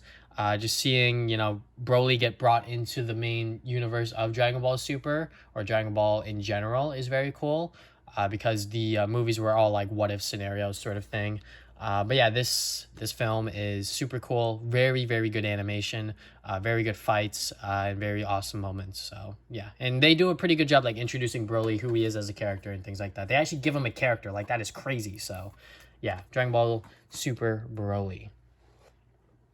The last anime things I have here are movies. So we got Ghost in the Shell. Haven't watched it yet, but I heard that it is honestly pretty good. And then we have My Hero Academia 2 Heroes. This is the first My Hero movie. I honestly like it a lot, honestly. This is a pretty good like My Hero movie. If you watch the show, even if you haven't watched the show, I think that this is a pretty good like intro sort of way to show you what the show is about. It very much gets into like, you know, the heroes and the classmates of Deku, and, you know, how the world acts with like the superhero powers. You know, some people are good guys, some people are bad guys, you know. So yeah, 2 Heroes, definitely a good My Hero movie, and they do a pretty good job like wrapping it all together, so then it's not canon to the actual show. The second movie, a lot of people like more, but me personally, I'm not a huge fan of it just because of how they wrap it up. I thought was very forced and not all that good, gonna be honest, in terms of how they you know, wrap it all together. But that's just me. But My Hero Academia 2 Heroes, pretty good. Next thing I got here is Your Name. By far my favorite anime movie of all time. This movie is so good. So it's about these 2 characters. I forget their names. It's really, really surprising. Every single time I try to talk about this movie, I forget their names. So Misuha and Taki. So they both like body swap with each other. And because of that, they start to like get to know each other more. They start to, you know, get feelings, obviously. And yeah, it's a love story, but it's not like a traditional love story. So like the twist that happens in the middle of the movie honestly kind of blew me away. And even when I watch it today, I'm kind of just like, damn, like that's really what happened. Um, but yeah, like overall, like Your Name is just a very good anime movie, and also it looks visually stunning. The soundtrack is amazing. I love the songs in Your Name, not the English version of the movie, but I think the Japanese soundtrack is just much, much, much better. But yeah, very, very good anime movie. All right, next we're going to get into the DC stuff. So, superhero stuff. First, we're going to do DC. I'm going to do the DCEU movies I have, and then we'll get into the other DC movies, aka Batman movies I have. So, first up, we're going to get into Man of Steel. I'm honestly not a huge fan of this movie, gonna be honest. I kind of fell asleep at the end of the movie because it was just that boring. I'm just not a huge fan of the DCEU, especially Zack Snyder's sort of take on the DC heroes. I don't know. I'm just not a huge fan of it. So, Man of Steel, which is not for me, gonna be honest. Same thing goes for Batman v Superman: Dawn of Justice. I saw this in theaters like super early in the morning, like 8-9 a.m., something like that. I will never forget when I went to go see this movie in the morning in theaters, because when I was watching it, I was just like, man, it's kind of boring. Like I don't know what's going on. And then stuff started to happen, and then the reason why Batman and Superman stopped fighting, I was just like, are you serious? Like, what is going on here? And Wonder Woman being thrown in there was neat, but like I think that they definitely should have had individual like Batman and Wonder Woman movies before this one, so we could like get to know them more, and like that's just how I see it. And also the ultimate slash extended cut or whatever you want to call it did not help whatsoever, so it just added more to the film that I just didn't like. But yeah, there's honestly a huge fan base that loves Zack Snyder's take on these heroes, which more props to them, but me personally, not a huge fan. Next one we got here is Wonder Woman. When people talk about the DCEU, they normally talk about this movie in very, very, very high praise, which is understandable. This movie is very good. I would definitely say the third act is a little fishy. It's not like all there. It feels kind of rushed and like, what the hell is going on now? Because the first two acts of the movie are like very solid. Like they are very, very good. But the third act was kind of just like, what is going on? But yeah, the movie is great. It's visually stunning in terms of, the way that the director worked Wonder Woman and the story that it tells in terms of introducing Wonder Woman and how she acts with humans and things like that. So yeah, very, very cool. Next DCEU movie, which I honestly didn't think was that bad when I saw it, but I guess it's like terrible. Justice League. I had a good time watching Justice League. I'm gonna be honest. Like I just had a good time just watching them do like the like Marvel like jokes because of Josh Whedon coming in and like doing like the reshoots or whatever. Like, and they're actually being color on screen compared to like Zack Snyder's like super dark and like I can't see anything sort of visuals.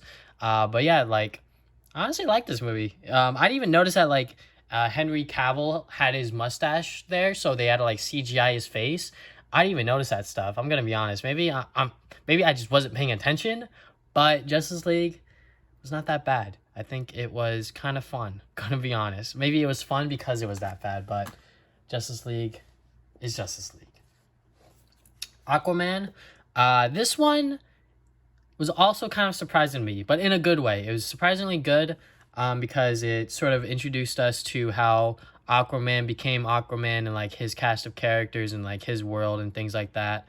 But I think overall, like it didn't do like a super solid job in terms of like sort of solidifying like Aquaman as like Aquaman sort of thing. Cause he is sort of like silly at the end of the day. He's a guy that talks to fish. So, but yeah, I really did like how they did like his origin story, and it was still a fun movie. Like at the end of the day, I had fun with it. So yeah. Aquaman, another fun DCEU movie, but this one's definitely a fun DCEU movie. Shazam! This is super duper fun.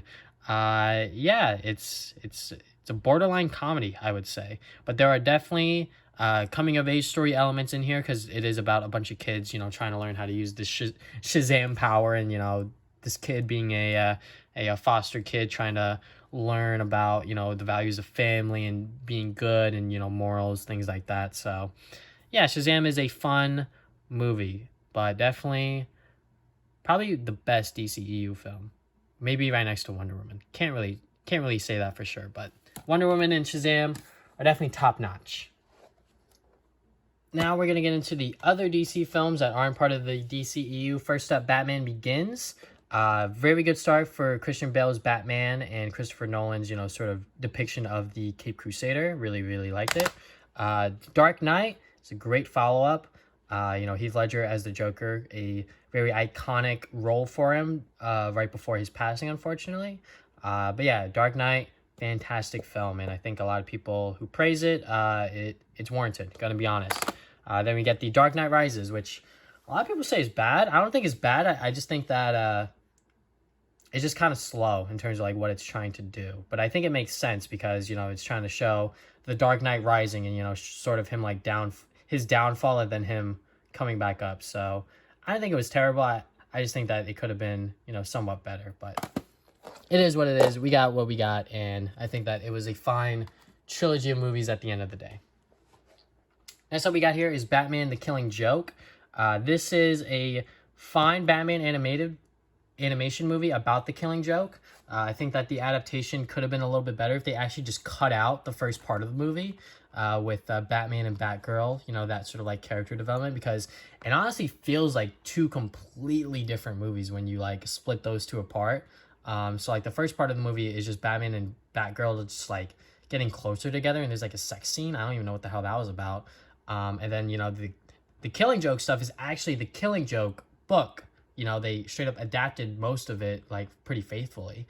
But they just had, like, that beginning part with Batman and Batgirl. I don't know why, but skip that part. I think that overall, like, that would be, like, the better version of the Killing Joke. So there is that. Then we got Batman Ninja. This is a Batman anime movie. They get a lot of Japanese artists and animators on here, and it is pretty good. There are two versions of the movie that you can watch. One with English subtitles and one with English subtitles and then one with English voices. So both versions of the movie are completely different movies, which is very interesting. So yeah, definitely you get two movies for the price of one if you're into that. So I haven't watched the other one yet, but yeah, Batman Ninja. Next one we got here is Batman versus the Ninja Turtles. This is a movie that I would like to see because, I like the Ninja Turtles and I like Batman. I know that this is based on a comic book, I believe, which I've yet to read, unfortunately. But yeah, Batman v. the Ninja Turtles. Sounds interesting. Teen Titans Go versus Teen Titans. Haven't watched that one yet. But Teen Titans Go to the Movies is actually a very good, heartfelt sort of, kids movie about the Teen Titans and, fame and making a movie and all that stuff, friendship. I honestly liked it. It's honestly not that bad. Yeah, for what it is, if I had to pick a Teen Titans movie, I would definitely go with the original, like, 2000s versions of them and, like, have, like, a full-blown, like, sort of finale to the entire show as a movie, but that is yet to happen, so one day. Definitely one day. Last DC movie I have here is the Lego Batman movie. This is a very clever and very well done Batman movie. There's a lot of references to previous iterations of Batman, but at the same time, it takes Batman in a very interesting role of being just like, oh, like, I'm Batman and, like, my villain's the Joker, but, like, what does that all mean to him personally, sort of thing. It's very weird. It's definitely a weird Batman movie, but it's done, like, pretty well because of that. So I think that the direction that they went in wasn't terrible. So all right, now we're gonna get into the Marvel movies. So first up we got is Deadpool. Deadpool 1, I think, is a very good Deadpool movie. I think not a lot of people expected this movie to be as good as it was, and it's honestly super duper good as a rated R superhero movie. Yeah, it's awesome. Ryan Reynolds in the role, he pretty much is Deadpool, I will say. Then we got the sequel, Deadpool 2. Not as good as the first one, but I think it did a lot of things right in terms of building upon the first movie.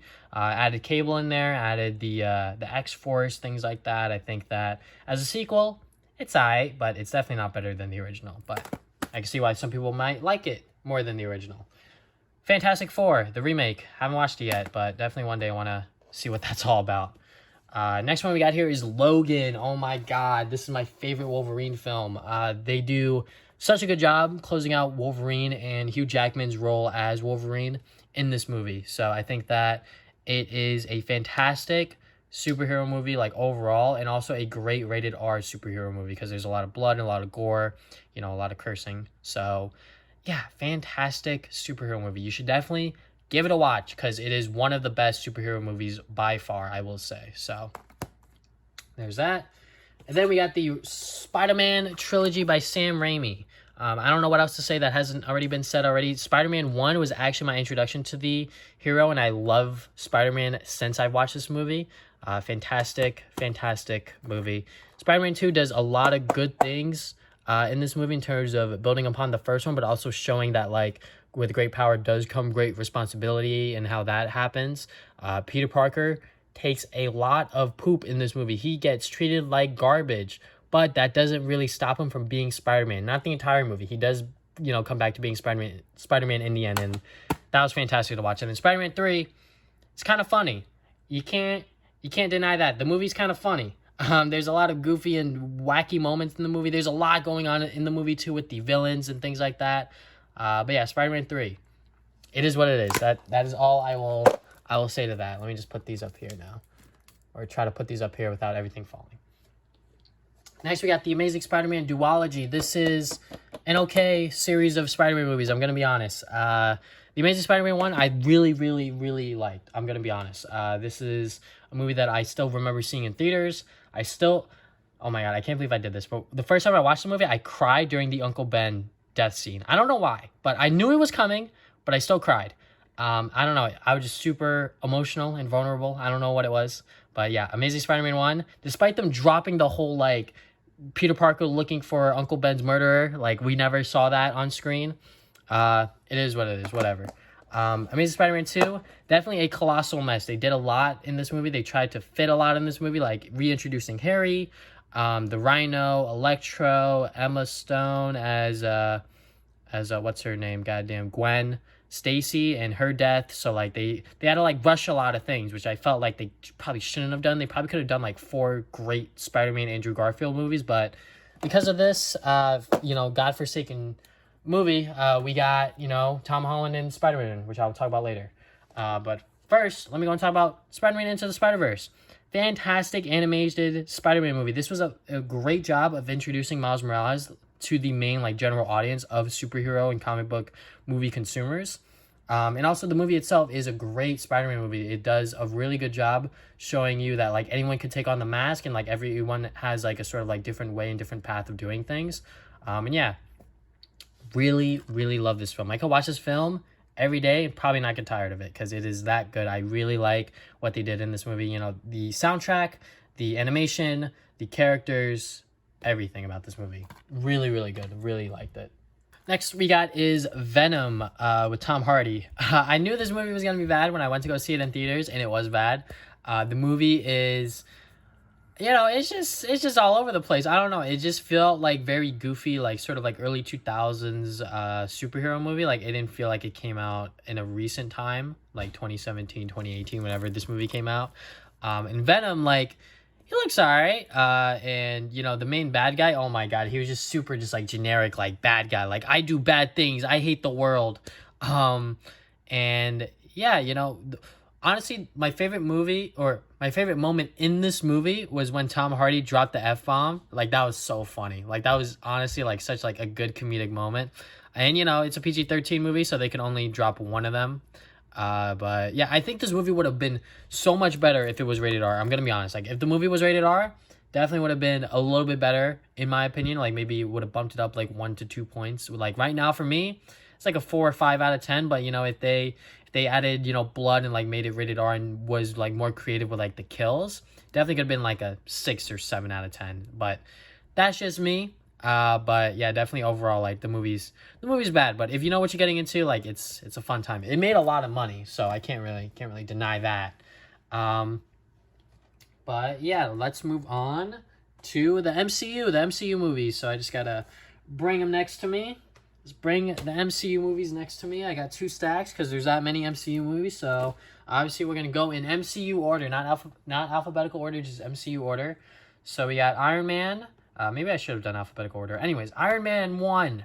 Fantastic start to the MCU, despite people not knowing how big the MCU would get. I think that this is a great start overall. It's a pretty solid movie. There are some problems with it, but I think overall, it's a good start. Robert Downey Jr. as Iron Man obviously kills it. The Incredible Hulk. with Edward Norton, his first and last appearance as the Hulk in the MCU, unfortunately, because Edward Norton's just a problematic actor for whatever reason. I don't know. But yeah, Incredible Hulk. I honestly really like this movie because I just have a lot of personal nostalgia for it. I still remember seeing this movie with my dad in theaters, and I had such a great time watching it. And getting the toys from Burger King, and yeah, I just love this movie. So, despite how bad it might be and be perceived as, I haven't watched it in a couple years, gonna be honest. So, but I will always love this movie, like regardless. So, then we got Iron Man 2, sort of like the lackluster sort of sequel to Iron Man 1, gonna be honest. The story that it was setting up was, it's like people having Iron Man technology, and, he said no one else had it, and then other people did, and now he's, like, dying from the reactor in his chest, so he has to, like, figure out how to fix that stuff. They introduced Black Widow in the movie, which was very nice, and I forget his name that now plays as Rhodey, because the other guy, I guess he wanted too much money or something, which, I understand that, but it's the MCU, and I guess he just, didn't know how much money this like franchise was gonna make overall. Thor, bad movie. This is very boring. Like, I remember the first time I watched it, which was on like a bootleg DVD, mind you. It was so boring, and like even rewatching it on Blu-ray, I was like, this movie's so boring. Like, nothing's really happening. It's just like, hi, I'm Thor. Stuff's happening. All right, cool. Like, I don't know. Captain America, the First Avenger, Chris Evans, definitely proves to us that he is Captain America in this movie, and definitely in Winter Soldier, which I will gush over in a couple minutes. But Captain America, the First Avenger, definitely a solid movie to introduce us to Steve Rogers in the MCU. So, then, of course, we got the blockbuster hit that was 2012's Marvel's Avengers. This is pretty much the movie that took off the MCU, that brought it into like the main spotlight and got a lot of people super down and super crazy with the whole superhero movies, and got a lot of people just into superheroes in general, which is very cool. But yeah, the movie is a classic. A lot of things happen in the movie, but it still feels rather like paced well. It doesn't feel like that there's ever like time wasted, I think, in the way that they used all of the characters and things like that. I think that it's a really good film. So yeah, Joss Whedon did a good job with that one. Next up, we got Phase 2, Iron Man 3. My favorite Iron Man movie by far. Still remember going to theaters and watching this movie at like a super duper late time, and still coming out of it really enjoying myself. The whole PTSD from the first Avengers movie that Tony Stark has in this movie was very interesting to explore and very awesome to see, because I think that is a mental health issue that I think a lot of people suffer from. And I think that, seeing someone as, rich and as big as Iron Man / Tony Stark is, was very good, was very nice to see that depicted in a movie like this. And also the main like bad guy behind everything has a connection to Tony, because Tony wasn't, he kind of is still a-hole at the end of the day, but back then when he was a super a-hole, that sort of just bit him in the butt. And the whole Mandarin twist, like, come on, guys, like, everything doesn't have to be, super cut cookies, sort of like, oh, it has to be just like the comics. The Mandarin twist, I didn't mind it. I honestly kind of liked it. It was really funny. And Shane Black, him being the director of this film, definitely helped, because when action happens on screen, it has purpose for the story. Like, there's not just like bad guys coming out of nowhere just to have like bad guys come out of nowhere. Like, there's actually a purpose for these action sequences. So yeah, overall, Iron Man 3, the best Iron Man yet, as the quote says at the bottom. Thor: The Dark World. Not gonna say much about it. Gonna be honest, not a huge fan. Captain America, the Winter Soldier. Definitely one of my favorite MCU movies, maybe my favorite MCU movie still. I've watched it so many times and still enjoy it as much as I do. It's a spy, espionage, action, Marvel movie. I really like Chris Evans in this movie. I really like his relationship with Scarlett Johansson throughout the film. And they introduced the Falcon, Sam Wilson, and his role in the movie and things like that. Steve Rogers' best friend, a guy named Bucky. He's introduced in the film with Sebastian Stan. So yeah, like, there's just a lot going on in the movie, and I really like it. The action is very cool and very nice to watch. And also, this was the Russo brothers' debut in the MCU, and they obviously made a statement by making this movie as good as it was, because it was amazing. And they obviously went on to direct the next Captain America and a couple of Avengers movies as well. So Guardians of the Galaxy, definitely a lot better than people were expecting, which is understandable because it's goddamn Guardians of the Galaxy. Who the hell expected, this group of like non-popular superheroes be as good as it was? So yeah, James Gunn did a really good job bringing these characters to life and on screen, and I think that if anyone else were to direct this movie, it wouldn't be as good as it was. So yeah, Guardians of the Galaxy, really, really great film. Josh Whedon's next Avengers movie, Age of Ultron. Definitely not as good as the first, but I still had a good time with it. I think the elements that I liked about this movie was definitely the party scene. I think that scene as a whole was awesome to see, just them like hanging out as just like, or trying to be like normal, everyday people, just like hanging out, shooting the, whatever, just trying to talk, actually be humans, not just like, these superheroes, larger than life sort of people, which they are, but, sometimes you just got to take a step back and, humble yourself and just be like, oh, I'm a human. So, but yeah, Ultron as a villain definitely could have been better, but it is what it is. Ant-Man, one of my personal favorites of the MCU. Definitely a very fun movie, very funny. Paul Rudd as Scott Lang, very cool. Really like this film, and I am a huge fan of it. So yeah, I think what they do in this movie to set up Ant-Man and put him in the world of the MCU was very, very good. So Captain America Civil War, pretty much Avengers 2.5. This is a fantastic Captain America film, a fantastic MCU film. And yeah, there's just so many people in the movie. You got Black Panther, you got Spider-Man, you got most of the Avengers in here.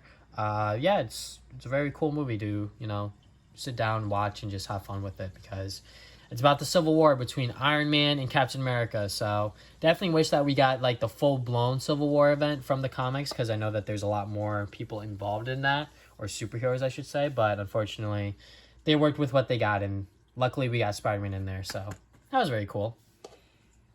Next one we got here is Doctor Strange. This was one of the MCU movies I didn't have when I was talking about my Blu-ray collection last time, but now I finally have Doctor Strange, and it's all right. I'm not a huge fan of it. I think that it could have been a little bit better, but yeah, I just like Benedict Cumberbatch as Doctor Strange in other movies that aren't his own, and I think a lot of people can agree with me on that. Like, he's a lot better in like Thor 3 or like the Avengers films. I feel like that he brings out Doctor Strange as a character a lot more compared to this film. I don't know. But yeah, definitely a cool movie. Still, all things considered. Guardians of the Galaxy Volume 2. Have not watched this since it came out, but I still enjoyed it as a movie and as a MCU film as well. Definitely not as good as the first. Some people actually like it than the first, or like it much better than the first. And I think that's because there's a lot of like heartfelt moments in this movie. They do a lot of emotional scenes and a lot of sort of like themes in the movie that will get people in tears and sort of be like, oh my god, like like they really went there in terms of like getting to your heartstrings. But yeah, it's still a fun movie. Still a fun movie overall. Then we got Black Panther here. Rest in peace, my man Chadwick Boseman. He's actually gone really, really like too soon, honestly.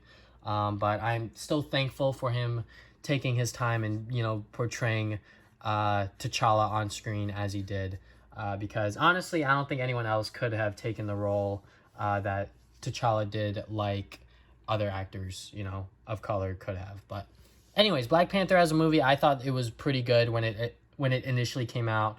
Definitely the last CGI fight was really, really bad. It looked like a PlayStation 3 game. But the film as a whole, it was coming out right before or like we knew that like Avengers Infinity War trailers were circulating, so like we knew that like he wasn't gonna die or things like that. So like the stakes in this movie weren't all that high. It was just as a Black Panther solo film, but it still did really, really well, and I'm glad that it did as well as it did, because this is a good movie. It's a fun time. So there's that.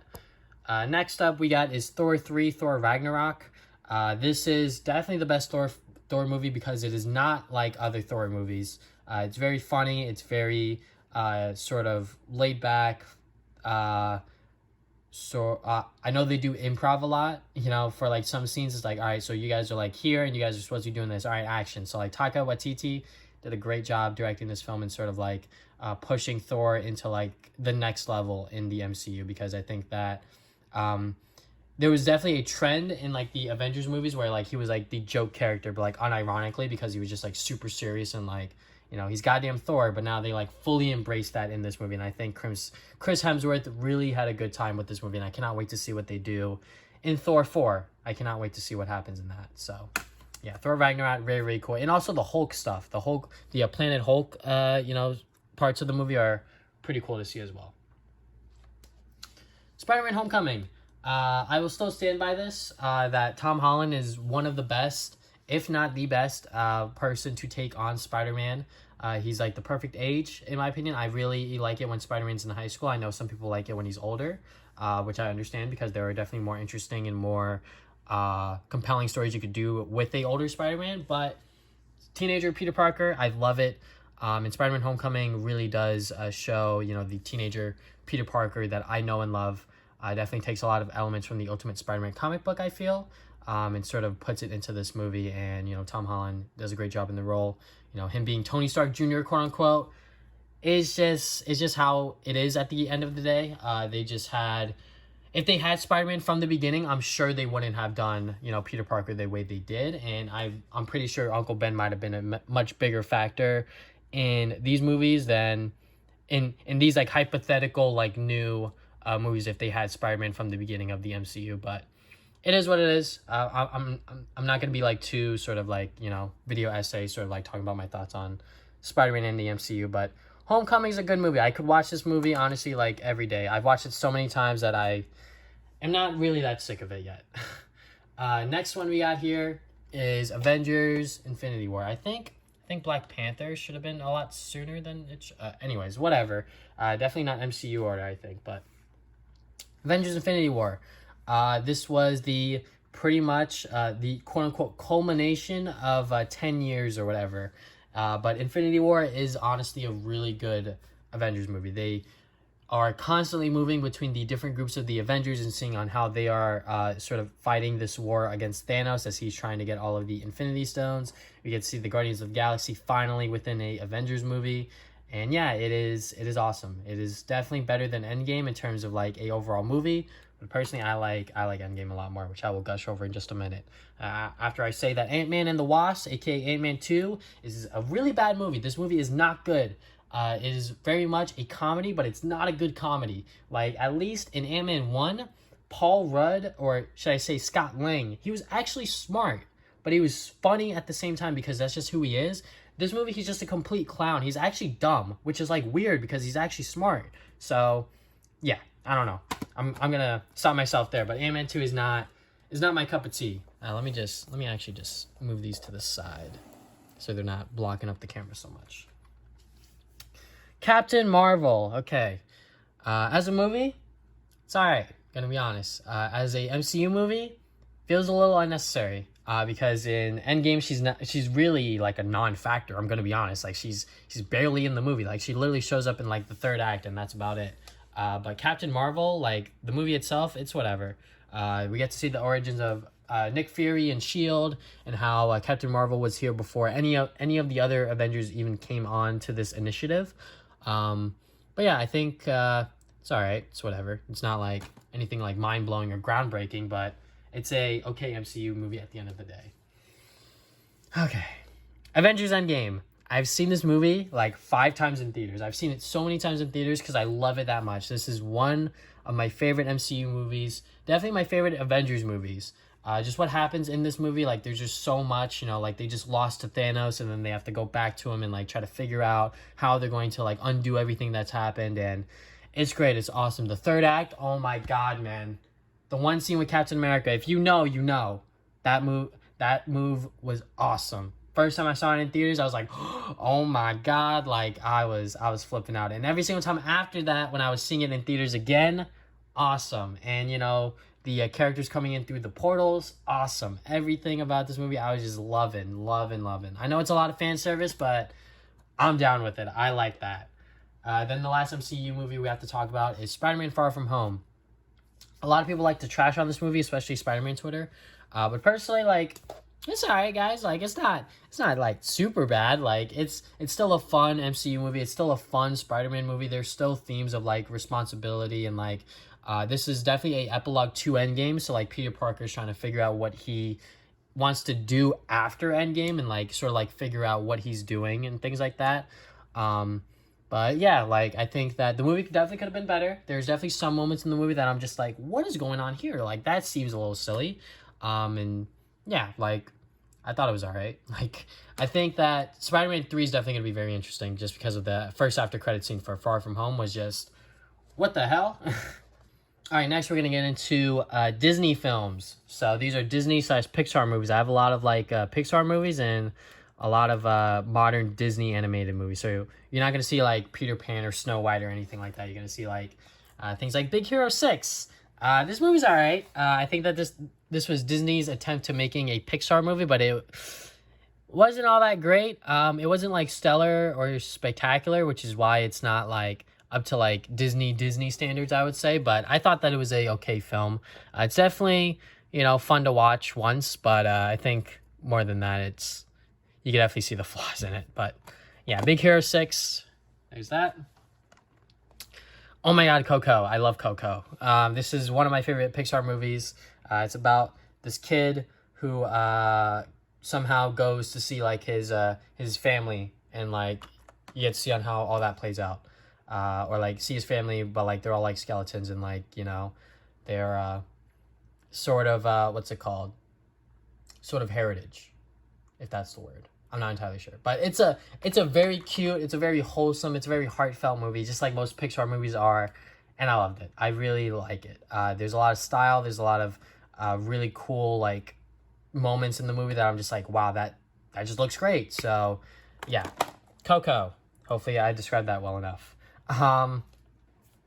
Next two movies here is Finding Nemo and Finding Dory. Finding Nemo is once again a classic, so I don't really have to talk about that, but it's about Finding Nemo. And then Finding Dory is about Finding Dory. But yeah, it's pretty much it. But this one's not as good as the first, I would say, just because this one came out like years and years later. So I think that charm of like making a Finding Nemo sequel sort of like faded. But overall, I still found this movie to be, enjoyable and very exciting to watch. So. Well, not exciting, but it was fun to watch. So, this was actually Disney's first, like, big, like, animation debut in terms of, like, being 3D animation. Frozen, obviously. I think Frozen as a movie is okay. I think the story that it's telling is somewhat generic, but just, with, like, ice princesses and in this, like, snowy area and things like that.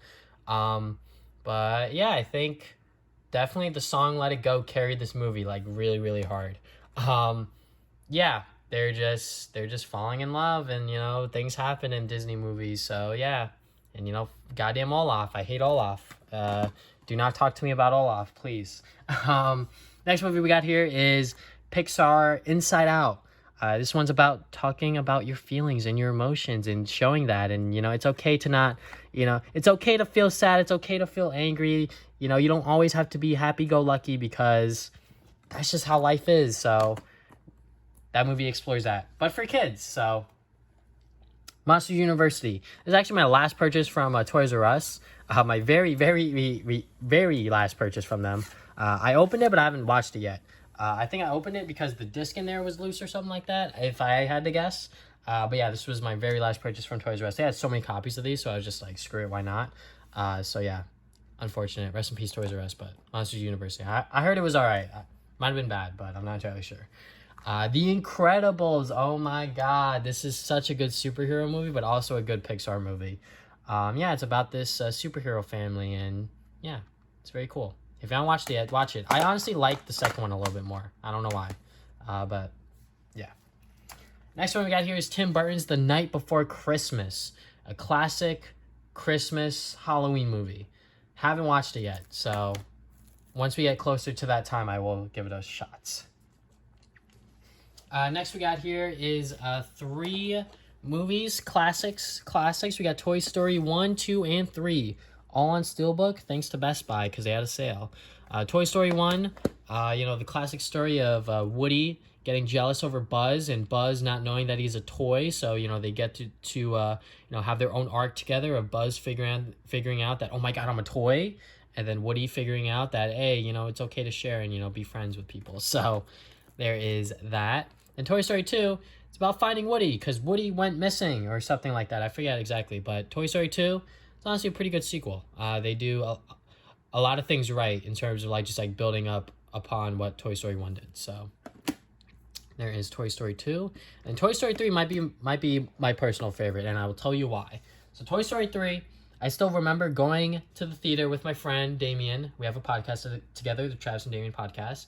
I was going with him and his family, and we watched it in 3D or whatever. And just watching that movie, that was just so much fun. I honestly had a great time watching that movie.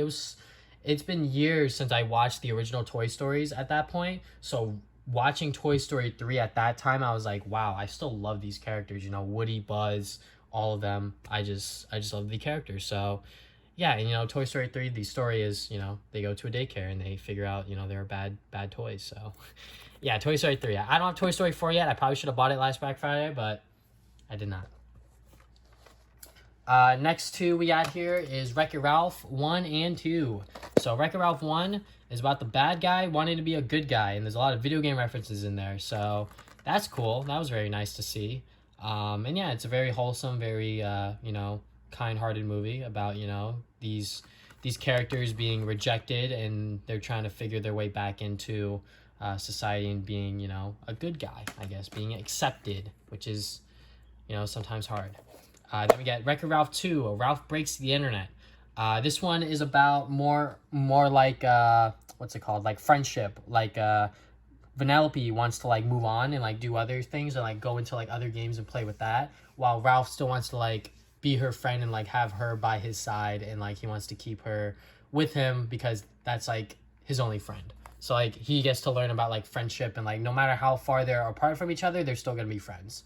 So yeah, it's definitely delightful, charming, and absolutely hilarious. There's a lot of funny moments in this movie, but also at the same time, when this movie came out, I was sort of going through a personal struggle with myself and my friend when he went to go move, and we had to figure that out. So yeah, no matter how far some people go, you'll always still be friends with them. And this one's obviously Break the Internet, so there's gonna be a lot of internet references. So yeah, very cool to see that. Then the last Disney movie we got here is Zootopia. So Zootopia, it's about animals living in one society, and some of them have primal instincts about eating other animals, so they got to learn about that. I haven't watched this movie in years. I haven't watched it since it came out, I'm gonna be honest, so hopefully my summary was somewhat accurate. But I believe it's a buddy cop sort of thing with the two main characters, Judy Hopps and what's his goddamn name? Doesn't even say it on here. The Fox, whatever. Yeah, Zootopia is a good movie. That's all I remember it. I really enjoyed it when I initially saw it in theaters. All right, last thing we got here is TV shows. So I got a lot of TV shows I got to go through and talk about. So first up, we're going to talk about is a YouTuber TV show, The Game Chasers. Oh my God, I love these guys. They are a bunch of guys who go out looking for old retro video games, and they go across states, they go across the ocean, they visit Europe in some episodes, but definitely the early on episodes, they are 100% in Texas.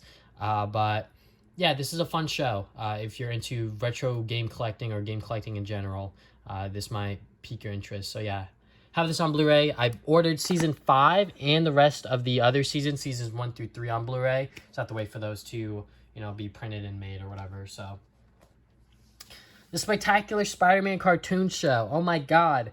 I can't believe the show is canceled because of the whole Disney Marvel deal. So this is honestly one of the best, if not the best, adaptation of Peter Parker's Spider-Man. They do a lot of things right in terms of planning things out and really thinking as far ahead as possible when it comes to making this show. There are many, if not most, of the iconic Spider-Man villains in here, while having Peter Parker deal with his Spider-Man problem of being Spider-Man. You know, he has to juggle with his curfew, he has to juggle with his relationships. So you get to see that impact his life as Peter Parker and Spider-Man very much. Like, it happens so often in the show, and I think that is a very key and important factor of Peter Parker and Spider-Man, is that whole juggling between the double lifestyle. So, and this show does it exceptionally well. So, and unfortunately it got canceled, like I said, because of the whole Disney Marvel deal. So, probably never going to see more episodes of this, but if we do, it's going to be awesome, I hope. So, yeah, Spectacular Spider-Man, definitely give it a watch. Really, really good. Next up we got is Rick and Morty seasons 1 through 3. I haven't watched any of the recent episodes / seasons. I've only watched up to season 3. But season 1 and 2, definitely bangers. These 2 seasons are really good. They have some of the best Rick and Morty episodes, I would say, by far. And then season 3, there are some good episodes, you know, the iconic ones like Pickle Rick and things like that. But yeah, Rick and Morty, it's a fun show. Despite what the fan base may look like, it's a fun show. You should definitely give it a watch. So next up we got is CW The Flash season 1. I only have season 1 because I think season 1 is the best season. If I were to buy another season, it'd definitely be season 2. So my opinion on the CW Flash, I've watched seasons 1 through 4 fully, and I watched the first couple of episodes of season 5. And season 5, oh my god, the setup was like Barry Allen and Iris West, like they had like a kid in the future, and she came to their timeline to like help them. And I was like, I don't like this. So yeah, I sort of just like dropped the show. But seasons 1 through 4, they just get worse as the time goes on, especially season 3. I think season 3 is the worst season. Season 4 kind of picks it up a little bit, but season 4 is still not as good as season 1 or 2. But season 1 is definitely a very tight season when it comes to being a show trying to introduce viewers to the Flash while also showing, you know, what the Flash can do and sort of what his character is. So I really like this first season of The Flash. So it might be on Netflix still, but it might be on the CW, or not the CW app. It's probably on like DC, the DC app or whatever. But anyways, next we're going to talk about The Legend of Korra and Avatar. So I'm going to put Korra there. Avatar. Oh my god, the show is so good. What else can I say that hasn't already been said already? There's 3 seasons, and every single season, by the end of it, it was just really good. Like, there's obviously, like, filler episodes for, like, you know, just, like, for, like, kids or whatever, because this is a kid's show at the end of the day. But for a kid's show being this good in terms of, like, having this much of a story and things like that, it's really awesome. And when you get to the end of it, it's like, wow. Like, they actually wrapped it up very nicely, and they thought about it, like, really well. When it comes to Korra, it's actually quite the opposite. So originally this was going to be a 1-season show, and then that was it. So like the first season, a lot of it is like self-contained, and like things happen just so like the story can keep moving. And then they were like, oh shoot, we got a 2nd season. Oh shoot, we got a 3rd. Oh shoot, we got a 4th season. So yeah, a lot of the show is not planned out fully, and you could see that in like the budget like just like decreased as time went on. So like the CGI looks bad, some of the animations like don't look right. And like Korra, like as a character compared to Aang, like Korra doesn't, I don't know, she's just not as relatable or as cool to me, I think. And like she just loses like almost every single fight. Like she doesn't win any fights, I think, or if she does, it's not like that major. Like she loses to like most of the major bad guys in each season, and like so much so in season 3 it leads on to season 4, and like it just like, you know, causes her to like have problems there, which like season 3 and 4 are arguably like the best seasons of the show, but like even then like the best of Korra is still like not all that great in my opinion. I'm not gonna say like to anyone that really loves the show and really likes it, I'm not gonna like disown them or like, you know, say like you're dumb. I'm just gonna say like we're just gonna agree to disagree, because I'm honestly not a huge fan of Korra. Just for what it is. If it had more planning and more time and like more thought out, you know, sort of like story stuff, I think that it would have been like super duper good.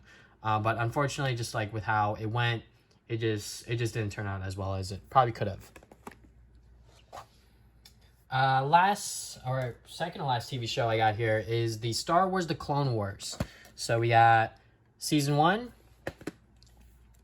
season 2, season 3, season 4, season 5, and then season 6, which is titled The Lost Missions, which was like the Netflix exclusive season. But yeah, this show is fantastic. If you have Disney Plus, please watch this show. This show is amazing. They do a lot, like, the prequels are kind of bad movies, right? But they actually expand on the prequels enough where, like, this show is pretty good.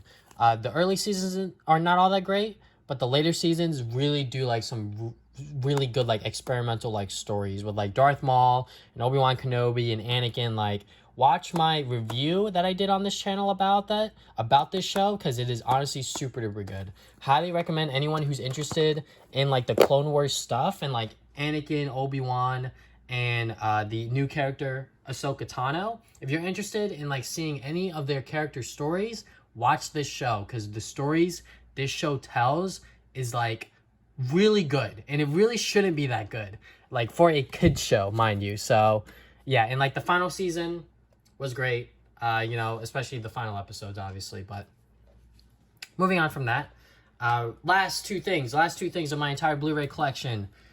Stranger Things on Blu-ray. These are Target exclusives. This is my chance to talk about Stranger Things.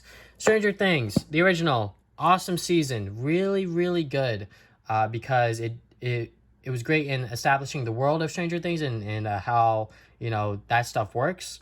And also introducing our cast of characters with Mike, Will, Dustin, and Lucas, and then obviously 11. And then season 2 kind of builds upon season 1, but obviously isn't as good as season 1 in my opinion. I think season 3 is a little bit better than season 2, but yeah. Overall, Stranger Things is a great Netflix original show. You should definitely give it a watch on Netflix. So. And yeah, that is my entire Blu-ray collection. Thank you guys for watching this video. If you guys haven't already, you can subscribe and put new videos up on Saturdays. You can follow me on social media, Facebook and Twitter, put updates on my future videos. Check out my podcast, the Travis David Podcast, over at anchor.fm/Travis David Podcast. We talk about movies, games, anime every other week. And check out my Twitch stream over at twitch.tv/TVSonic Gaming. Thank you guys for watching this video once again, and I'll see you guys next time with more videos. Game on, gamers.